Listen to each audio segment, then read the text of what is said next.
하나님께서 금주에 에스겔의 말씀을 주셨습니다. 에스겔은 구약의 유명한 선지자입니다.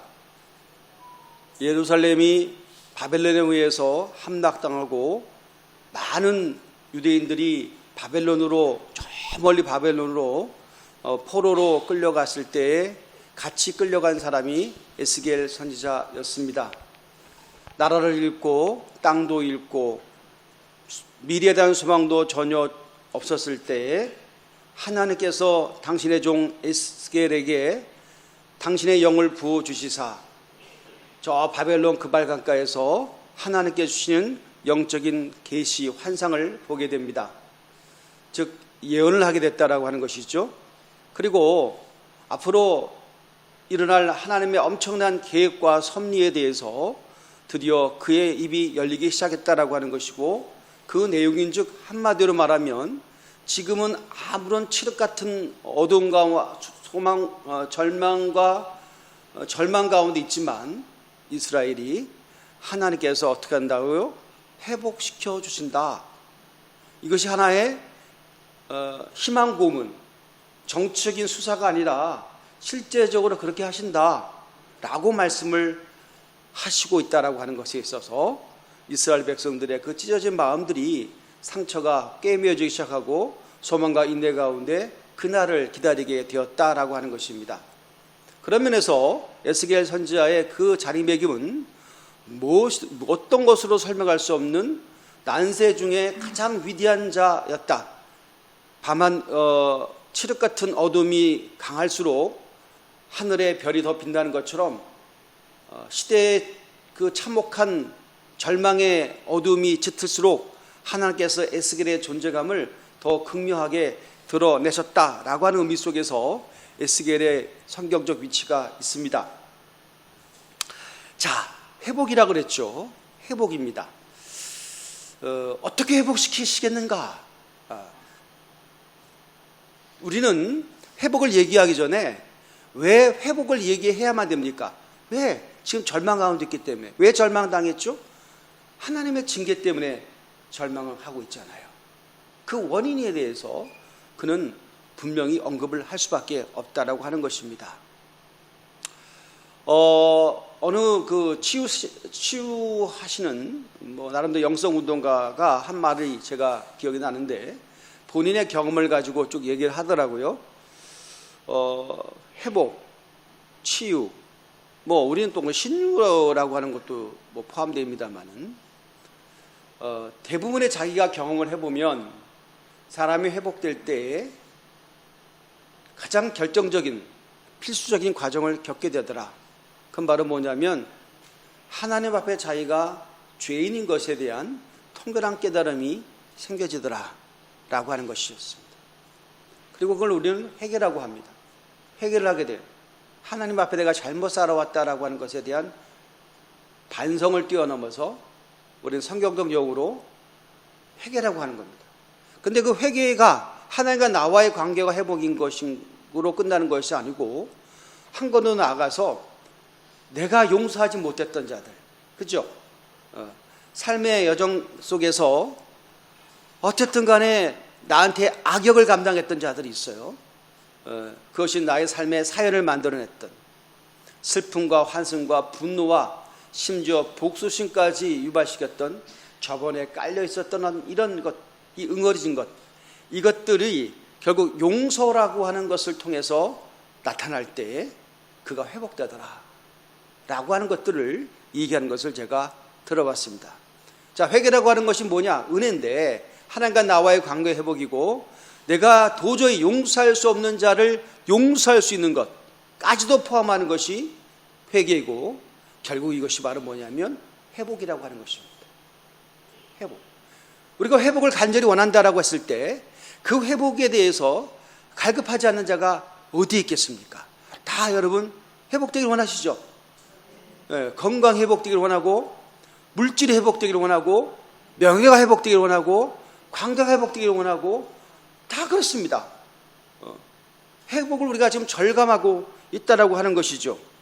그런데 그 회복에 대해서 에스겔 분명히 얘기합니다. 나라에 대한 회복을 얘기합니다. 국가에 대한 회복을 얘기하고 있어요. 세계사 속에 지어져 버렸던 나라, 이제 아무도 거듭다 보지도 않죠. 최고의 강대국의 속국도 아니고 완전히 나라가 완전히 패망됐고 끌려왔으니까, 노예로 끌려왔으니까 나라가 없어진 거나 마찬가지잖아요. 그죠? 없어졌지. 없어졌는데 무슨 나라가 회복돼요? 없어졌는데. 그런데 에스겔은 회복을 얘기하고 있다라고 하는 겁니다. 나라의 주권의 회복을 얘기하고 있다라는 겁니다. 잃어버린 땅이 되찾아질 거라고 얘기한 거예요. 우리가 그 나라로 예루살렘으로 돌아간다고 얘기하고 있다라고 하는 거예요. 이게 지금 가장, 우리는 그 결과를 다 알고 있기 때문에 그랬구나 하지만, 나라가 패망한 그 바로 현실에서는 이 이야기는 잘 들리지가 않는 거예요. 그런데 에스겔은 회복을 얘기하고 있는데, 회복을 하시려면 어떻게 하시냐? 오늘 말씀을 보니까 이렇게 얘기하고 있습니다. 26절에 보면, 자, 25절부터 봅시다. 25절. 맑은 물을 너에게 뿌려서 너희로 정결하게 하되 곧 너희 모든 더러운 것에서와 모든 우상에서 너희를 정결하게 할 것이며. 여러분 그거 아시잖아. 이제는 귀가 따갑도록 이스라엘이 패망했던 결정적 이유는 영적인 타락, 즉 우상 숭배였다라는 거 알고 계시죠? 그건 많이 들었어요. 그래서 그 우상 숭배에서 너를 정결하게 할 것이다. 정결하게 할 것이다. 그 다음에 맑은 물을 넣어요. 맑은 물이란 게 바로 뭐예요? 하나님 말씀이죠. 그죠? 회개이죠. 그리고 우리를 정결하게 할 것이다. 그 다음에 어떻게 26절의 말씀 보면, 그리고 난 다음에 뭐예요? 또 새 영을 너희 속에 두고 새 마음을 너희에게 주되 너희 육신에서 굳은 마음을 제거하고 부드러운 마음을 줄 것이며. 자, 27절 한번 더 볼까요? 또 내 영을 너희 속에 두어 너희로 내 율례를 행하게 하리니 너희가 내 규례를 지켜 행할지니라. 결론 나왔습니다. 자, 이스라엘이 이제까지 실패했던 결정적 이유는 우상 숭배였고, 우상 숭배의 본질적 죄는 뭐냐면 하나님의 규례를 지키지 못한 거예요. 하나님께서 가장 결정적인 규례는 뭐예요? 나 외에 다른 신을 섬기지 마라, 두지 마라. 하나님의 규례지요. 근데 그 첫 번째 규례를 못 지켰어. 규례를 지킬 수가 없었어. 지킨 척 했지만 실패한 거야. 겉으로는 지켰는데 속은 안 그런 거야. 그죠? 그런 거죠. 그런데 이제는 뭐예요? 규례를 지키게 해야겠다. 못 지켰던 규례를 어떻게 지키게 해요? 결론. 내 영을 너희 속에 두어 내 규례를 행하게 하리라. 할렐루야. 하나님의 영을 너희 속에, 내가 너희 속에 넣어주겠다. 내 영을 너희 속에 넣어줄 때 네가 규례를 지키는 것이지, 영도 없이 그냥 행위로 사람들의 시선을 의식해서 형식적으로 가식적으로 지켜지는 그것은 얼마 못 가. 남의 이목 때문에 평가받은 신앙생활은 오래 못 가. 누굴 보면 알 수 있어요? 나를 보면 알 수 있어요. 그죠? 아무도 없는데 나와 하나님만이 하는 가운데 있는 모습이 진짜 모습이잖아요. 근데 우리는, 나는 아무도 없을 때는 뭐 개떡처럼 살다가 사람들 보면 뭐 옷도 주워 입고 석유식 주고 막 말씀 듣는 척하고 라고 하는 사람은 우리 가운데 없지만 있을 수도 있잖아요. 내가 목사인데, 내가 장로인데, 내가 권사인데, 뭐 이런 것 때문에 껍데기 신앙. 이거는 뭐예요? 못 지키는 거야, 율례를. 뭐가 없기 때문에? 영이 없기 때문에. 할렐루야. 영이 없기 때문에. 그래서 영을 넣어주셔서 그 율례를 지키게 하겠다. 지키게 하겠다. 여러분, 이번에 뭐 파리 올림픽 하잖아요. 진짜 파리가 들끓더만 거기는. 영적인 파리 말이죠. 그 완전히 진짜, 뭐 우리가 이 뭐 금메달 따고 좋아하는 뭐 그런 국가 민족이 갖고 있는 어떤 민족주의 애국심이 발현돼 가지고 뭐 나도 금메달 따면 좋아, 저 좋은데 뭐 우리나라만 그렇겠어요? 다른 나라 사람들은 안 그렇겠어요? 다 마찬가지인데 그야말로 세계인의 축제라고 하는 그곳에 모든 매스컴들이 포커싱 맞추고 있는 그것 때 그들이 파리가 보여주는 모습은 뭐예요? 인간의 타락의 극대화죠. 어디까지 사람의 죄악이 나타날 수 있는 것인가? 이제 사람들의 시선이나 윤리나 제도나 어떤 것들이 우리 속에 있는 죄성들을 제어하면 안 된다라고 하는 것들을 광함하고 용기 있게 표현하고 있잖아요. 그 최후의 만찬, 네오라 다빈치가 그랬다는 그 최후의 만찬, 그 우리가 말하는 성화라고 일컬어지는 그것에 동성애자들 집합시켜 놓고 그게 뭡니까 도대체? 개막식 때 그 이상한 퍼포먼스라는 그 행위들은 도대체 뭡니까? 동물이야, 개야, 인간이. 그런데도 불구하고 조화하고 하는 모습들을 한번 보세요. 뭘까요, 그게? 그게 뭘까요? 자, 성경은 분명히 이것들을 예언을 했고 예고를 했고 그리고 어떻게 될 것이다라고 한 진단까지 다 내리고 있다라고 하는 것입니다. 뭐예요? 자, 첫 번째 우리가 하나님께서 하나님의 백성들을 회복시킬 때 뭐예요? 영을 그 마음속에 주어서 하나님의 율법을 지키게 만듦으로 하나님의 백성이 되게 하겠다라고 하는 그 반대가 뭐예요? 그 반대가 뭐예요? 그 뭐죠? 죄를 짐에도 불구하고 하나님께서 간섭하지 않으십니다. 성경적 용어로 로마서의 표현들을 보면 내어버려 두신다고 했어요. 내어버려 두신다고. 하나님 이런 말씀 한번 찾아봅시다. 오늘 이왕 생각난 김에 우리 로마서 1장에 있는 자, 로마서 1장에 있는 말씀입니다. 1장 26절 로마 띄워볼래요? 로마서 1장 26절 우리 잘 아시니까 한번 띄워보세요. 여러분 보세요. 자, 제가 읽습니다. 똑같이 눈을 쫓아오세요. 하나님께서 이렇게 말씀하셨어요. 이 때문에 하나님께서 그들의 부끄러움 욕심대로 내어버렸으니 곧 그들의 여자들로 순리대로 쓸 것을 받고 영리로 쓰며 27절에 이와 같이 남자들도 순리대로 여자 쓰기를 버리고 서로 향하여 음욕이 불일듯 하며 남자가 남자와 더불어 부끄러운 일을 행하며 그들의 그릇 때문에 상당한 보응을 그들 자신이 받았느니라. 여러분, 동성애를 통해서 우리가 얼마나 에이즈라든지 윤리의 파괴라든지 그들이 보응을 받았어. 그 다음에 28절. 그런데 어떻게 됐어요? 28절. 또한 그들의 마음, 그럼에도 불구하고 마음에 하나님 두기를 싫어하며 하나님께서 그들의 상실한 마음대로 내어버려 두사 합당하지 못한 일을 하게 하셨으니 하나님께서 죄를 진 막 나가는 그 인간들에 대해서 뭐예요? 특히 동성애에 대해서 뭐예요? 간섭하지 않으신다는 거예요. 그냥 내어버려 두신다는 거예요. 이게 얼마나 큰 저주예요. 동성애 하는 것들에 벼락치고 벽에서 그냥 싹쓸이하면 깔끔할 텐데 하나님께 내어버려 두시는 거예요. 죄의 어떤 한계를 넘었으면 하나님께서 간섭하셔야 되는데 그냥 내어버려 두시는 거예요. 이게 가장 큰 저주예요. 내어버려 두신다. 그 다음에 29절 곧 모든 불의, 추악, 탐욕, 악의가 가득한 자요 시기, 살인, 분쟁, 사기, 악독이 가득한 자요 수군수군하는 자요 30절에 비방하는 자요 하나님께서 미워하시는 자요 능욕하는 자요 교만한 자요 자랑하는 자요 악을 도모하는 자요 부모를 거역하는 자요 31절에 우매한 자요 배악하는 자요 무정한 자요 무자비한 자라 32절에 그들이 이 같은 일을 행하는 자는 사형에 해당한다고 하는 하나님의 정하심을 알고도 자기들만 행할 뿐 아니라 또한 그런 일을 행하는 자들을 옳다 하느니라.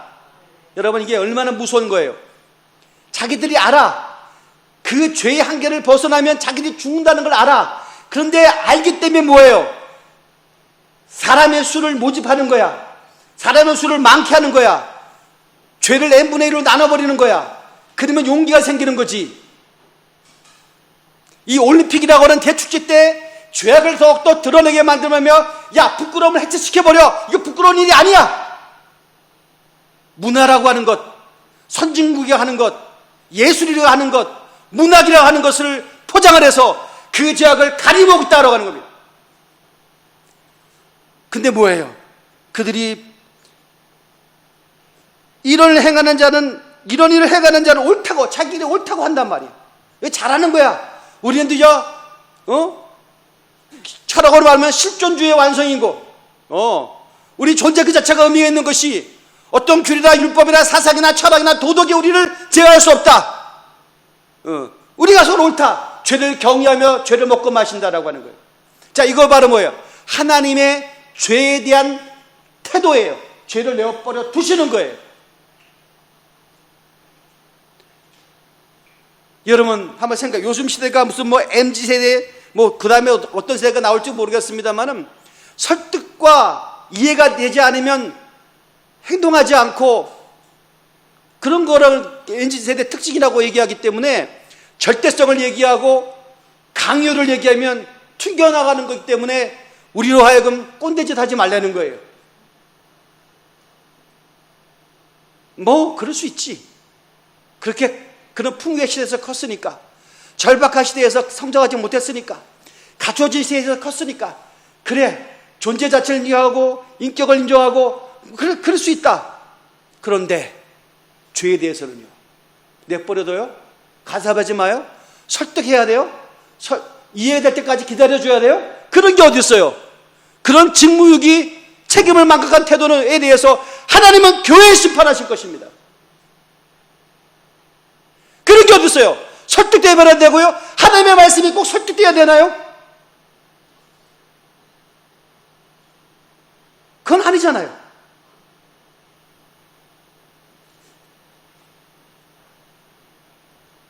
시간이 많으면, 기회가 많으면 우리가 말하면 인격과 설득 가지고 점진적으로 변화를 기다려주고 계속해서 좋은 것들을 영향력을 줘갖고 좋은 롤모델을 계속 보여줘서 그래 이거보다 이게 낫지라고 하는 점진적인 어떤 성장과 변화를 통해서 완숙의 단계에 간다. 얼마나 멋져요. 얼마나 좋은 얘기예요. 그래요. 그건 좋아요. 그런데 말입니다. 조건이 뭐예요? 시간이 많고 여유가 있고 라고 하는 옵션이 붙었을 때는 가능해요. 그런데 뭐예요? 시간이 없다면, 급박성이 임했다면 그거 다 필요 없어요. 매뉴얼대로 움직여야 돼요. 군대는 매뉴얼대로 움직이는 집단이에요. 군대에 무슨 동의와 설득이 있어요. 야, 출동할래 말래?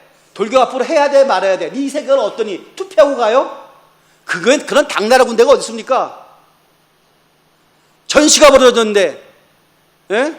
내 뒤에는 내가 무너지면 이 나라가 없어지는데, 돌격 앞으로 그러면 무조건 앞으로 가는 게, 그죠? 전시에는요, 돌격 앞으로 하는데 뒤돌아온 놈은 뒤에서 쏴요. 그것도 괜찮아요. 합법이에요. 명령 불복종이기 때문에. 제가 이런 강한 얘기를 하는 얘기는 이 시대에 시간적 여유가 많지 않다라고 하는 것입니다. 오늘 자고 나면 내일 오겠지. 오늘 가면 또 풍요의 시대가 오겠지. 천만의 말씀. 여러분 그거에 맞추면 안 돼요. 우리가 깨어있어야 하는 이유가 뭐예요? 모든 영성가들은, 모든 깨어있는 자들은 시간의 다급성을 얘기하고 있어요. 여러분, 성경에 많은 인물 중에 제가 오늘 2명의 인물을 한번 꼽아보겠습니다. 구약의 인물입니다. 신약은 좀 배제하고요. 구약에 유명한 인물이 있어요. 많은 인물 중에 있어요. 요셉이라고 하는 인물이 있어요. 그죠? 알고 계시죠? 한 말씀, 내 친구 요셉이 있는데, 그런 거 말고 구약시대의 요셉이요. 구약시대의 요셉이 있는데, 그 요셉이 딱 그냥 결정적인 순간 한 장면만 얘기하자고요. 노예로 팔려갔어요. 애굽으로 팔려갔어요. 그런데 그 보디발이라고 하는 장군, 그 권력술이 굉장히 높은 자의 노예로 들어간 거예요. 장군이 지금 왕궁에 나가고 볼일 보는 그 순간 그 아내가 심심하고 무료했든지 건강하고 잘생기고 지혜롭고 똑똑하고 탐나 보이고 BTS처럼 생긴 요셉을 보면서, 그렇죠, 뭐 몸쪽인데, 몸쪽은 여러분 노예는 인격이 있어요 없어요? 없어요. 잠자리를 요구합니다. 그런데 요셉은 그 자리를 뛰어나갑니다. 한 얘기가 뭐냐면, 내가 어떻게 하나님 앞에서 득제하리요? 그건 뭐죠? 하나님이 보고 계시는데 마눌님이 아무리 원해도, 여러분 요셉이 굉장히 똑똑한 친구거든요. 또 그때의 신체적 나이가 가장, 남자로서의 가장 에너지가 넘치는 나이, 그죠? 10대니까. 그런데도 불구하고 지혜로, 근데 머리가 안 굴르겠어요? 야, 내가 이렇게 하면 나 출세길 피는 거야 드디어. 나 하지만 이거 라인 잘 타면 나는 그냥, 그지? 제 2인자의 사모님이 나를 보호해 주는데 아끼려린다는 거는 삼척동자도 아는 것이고. 그럼에도 불구하고 요셉은 거기 있을 수가 없었습니다. 왜냐고요? 그죠? 하나님이 보고 계시다는 그 믿음이, 그 시선이, 그 자각이, 그 영성이, 그 깨어있음이 그때까지 작동했다라고 하는 겁니다. 그랬어요. 그리고 또 한 명의 인물이 있어요. 여러분, 너무 요셉보다 더 위대한 인물이죠. 다윗이라고 하는 인물입니다. 다윗은 여러분 알다시피 국가가 왕조죠, 왕조. 여러분 왕조가 아시죠? 그 당시에 초대 임금이 사울 왕이었어요. 그 왕. 근데 여러분 그 왕조가 유지되려면 적자 계승의 원칙에 의해서 유지되어질 때 왕조가 유지되는 거예요. 그런데 다윗은 사울의 왕 아들이 아닙니다. 그러니까 권력을 받을 수가 없어요. 이거 정치적으로 굉장히 중요한 의미입니다. 그러면 왕조의 정통성이 깨지는 거야. 적자 계승이 안 되기 때문에. 그러니까 왕은 어떻든 간에 자기 아들, 자식에게 왕위를 물려줘야지 나라가 유지되는, 그게 왕조예요. 그래서 지금 북쪽에도 왕조잖아요, 왕조. 그러니까 3대를 해먹고 4대를 지금 딸한테 주려고 그러잖아요. 정상적인 국가는 아니죠. 그럼 왕조 국가니까. 백두혈통을 쫓아서만 그들은 권력을 갖고 있다라고 그들이 어떻든 간에 합의가 됐는지 그렇게 가는 거잖아요. 근데 다윗은 왕위를 받을 수 없는 사람임에도 불구하고 왕의 자리에 올라간 자입니다. 물론 영적으로 보면 하나님께서 올리셨지만 그냥 정치적인 시각에서 보면 탁월했기 때문에. 인격, 도덕성, 지도력, 자기 절제, 판단력, 용맹성, 건강함, 관계성, 이 모든 것이 그 당시 제일이었다는 거예요. 심지어 다윗은 예술성까지 갖고 있었어요. 영성까지 갖고 있었어요. 이런 사람은 존재할 수가 없어요. 그래서 다윗이 하나의 가장 중요한, 성경에서 말하는 사람의 피조물로서 가장 위대한 사람 중에 대표성을 가진 사람이 다윗이에요. 그죠? 그래서 왕이 됐어요. 그런데 여러분 알다시피 다윗은 실패합니다. 어떤 면에서 자기 신복 우리아의 아내의 벌거벗은 모습에 그냥 뿅 가가지고 그냥 뒤도 안 돌아보고 그냥 막 달렸잖아요. 스톱해야 되는데 막 달렸어요. 자, 그러니까 그 죄를 감추기 위해서 자기 신복도 결국은 뭐냐면 어떻게든 죄를 덮으려다가 안 되니까 죽여버리고 거의 암살시켜버리는 거랑 마찬가지죠. 죄를 덮었죠. 자, 이 얘기를 지금 성경의 두 인물을 얘기하고 있어요. 그러면 여러분 보세요. 요셉과 다윗, 누가 더 비중이 있는 사람입니까? 제가 볼 때는 다윗이 더 멋있어요. 물론 요셉도 참 지혜로운 사람이에요. 나중에 그렇게 하나님께서 올려주셨지만 그 당시 시점에서 보면 죄를 씻는 한 사람은 죄에 넘어지지 않고 한 사람은 죄에 넘어진 그 시점에서 보면 그 위치나 높이나 존재감은 다윗이 1000배,10,000배 더 강한 사람이에요. 근데 왜 넘어졌어요? 한 사람은 어떻게 해서 안 넘어졌고 이겼고 한 사람은 왜 넘어졌어요? 왜 넘어졌어요? 네. 다윗이 하나님 모르는 사람 아니에요. 다윗이 얼마나 많은 하나님의 신앙 고백이 절절히 우리에게 읽도록 그게 바로 시편이잖아요. 그죠? 다윗의 그 신앙 고백은 대단한 거예요. 아시잖아요. 하나님 얼마나 사랑했는지. 하나님 또한 다윗을 얼마나 사랑했고 다윗 또한 하나님을 얼마나 사랑했는지 아시잖아요. 왜죠? 한 사람은 하나님이 보고 계시다는 것을 순간순간 고민하고 있었고 집중하고 있었기 때문에 이길 수가 있었고, 한 사람 다윗은 하나님을 사랑했지만 그 순간만큼은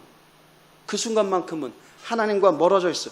그 순간만큼 멀어진 것이 아니라 그 정황이 점점 하나님을 찾기는 너무 여유롭고 하나님을 찾기는 너무나 가진 것이 많고 하나님을 찾기에 너무나 힘이 강했던 자가 되어버렸던 거예요.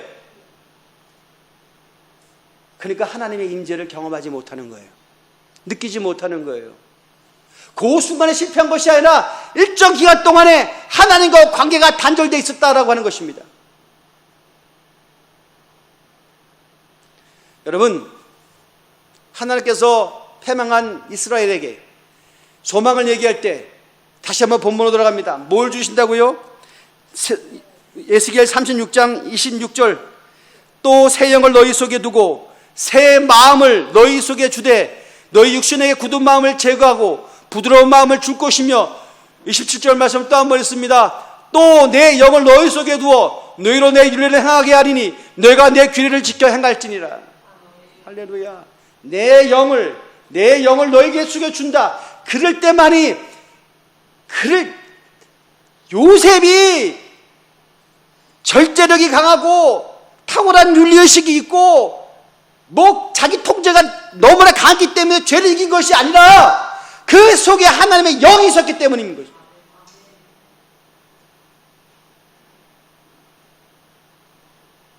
신앙의 본질은 뭐예요?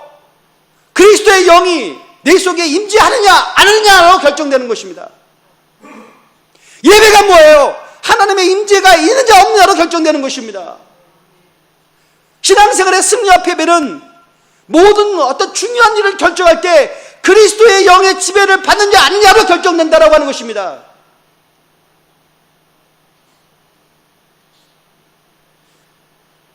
그럴 때 하나님께서 주신 복이 있어요.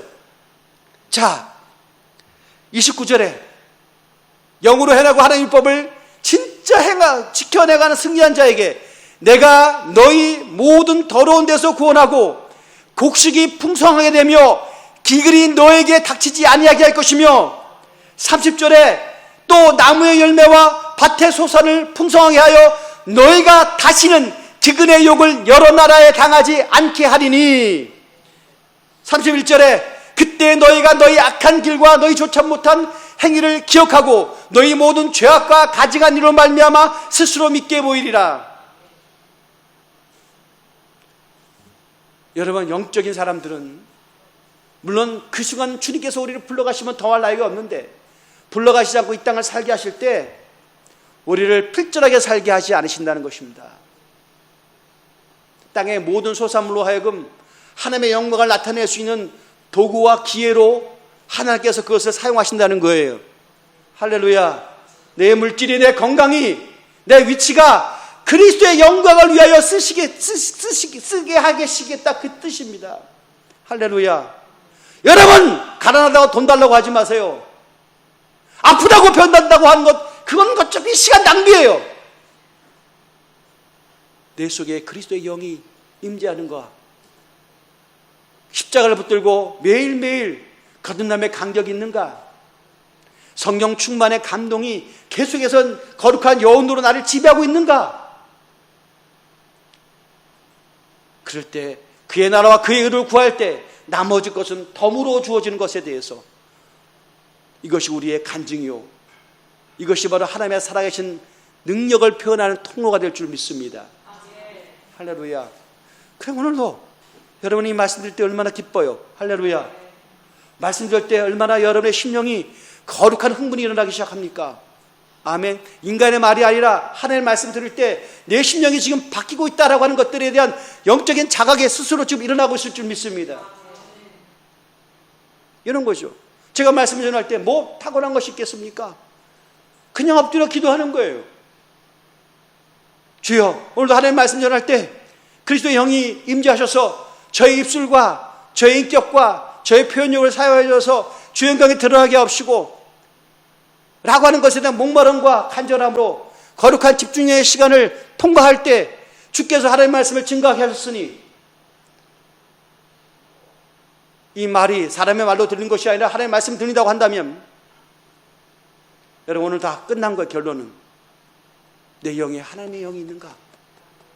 거룩한 검증이 있는 자기를 돌아봄이 있기를 예수 그리스도 이름으로 축원을 드립니다. 아멘. 할렐루야.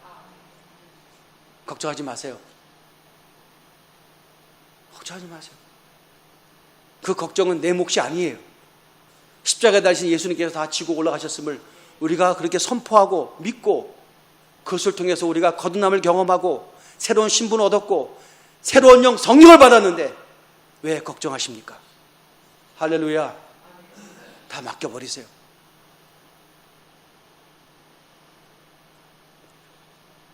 저는 너무나 감사한 게 목회자로 주님께서 저를 불러주셨다라고 하는 것이 너무나 감사해요. 왜 감사한 줄 아세요? 그냥 목사라고 하는 타이틀 때문에 감사한 게 아니라 하나님, 목사라고 하는, 목회자라고 하는 어떤 것들이 내게 주어진 것 말미암아 남들이 보는 눈이 많잖아요. 그래서 위선 떨 수도 있어요. 그것이 발로가 되는지 어떤지 모르지만 그것을 통해서 뭐예요? 어쨌든 간에 주님의 말씀을 들으려는 거룩한 시간들이 쌓이고 쌓여서 하나의 습관을 만들고 운명을 만들고 열매를 만들어내잖아요. 그게 너무 좋고 기쁜 거예요.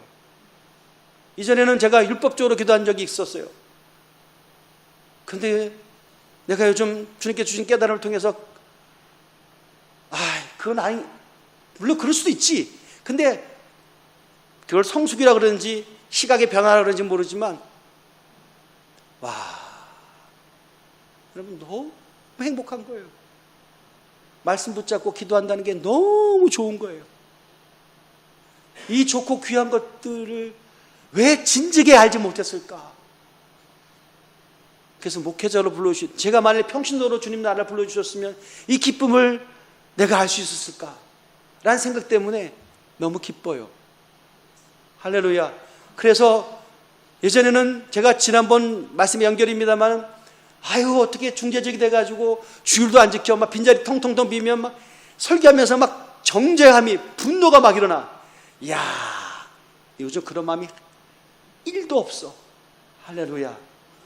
진짜 없어. 한 명이 오든 두 명이 오든 내가 말씀 전할 수 있는 기회가 주었다니 너무 감사해요. 할렐루야. 쥐 손해지 뭐. 말씀 못 듣면 자기 손해지 뭐. 어떡하겠어. 그지? 왜 좀 말씀 들을 수 있는 기회에 최선을 다하고 집중했으면 참 좋겠다는 안타까움과 아쉬움 때문에 아쉬움이 있어도 분노는 없어요. 단 이건 있죠. 시간의 당급성 때문에 안 돼! 글로 가면 안 돼! 그거 멈춰야 돼! 소리칠 수는 있죠. 할렐루야. 그렇게 하면 죽어! 라고 얘기는 할 수 있죠. 사는 게 아니야! 착각하지 마!